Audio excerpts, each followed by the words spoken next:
জীবনে তিনটে জিনিস ভুলেও করবেন না।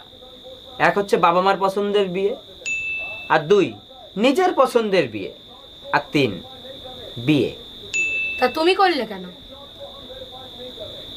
ভুল করে।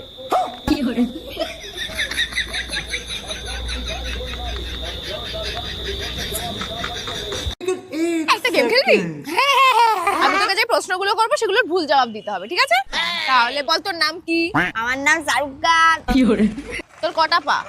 আমার 3টে পা। আচ্ছা বল, তোকে দেখতে কেমন? খুব বাজে। আরে সত্যি বলতে বলিনি, মিথ্যে বলতে বলেছি। फैमिली देखती है। আরে ও দাদা, আপনার লুঙ্গির পেছনটা তো ছেঁড়া, জয় বাংলা দেখা যাচ্ছে, লুঙ্গিটা সামনের দিকে একটু ঘুরিয়ে পড়ুন। আচ্ছা দাদা, আপনাকে একটা কথা বলবো। হ্যাঁ বলেন। লুঙ্গির পেছন ছিঁড়া জয় বাংলা দেখা যাচ্ছে, সে তো আমি মারলাম। হ্যাঁ। ঠিক আছে, এবার পেছন ছিঁড়া লুঙ্গি সামনের দিকে ঘুরিয়ে পড়লে তোমার সোনার বাংলা দেখা যাবে। আমার তো কথা বেশি বুঝেন নাকি?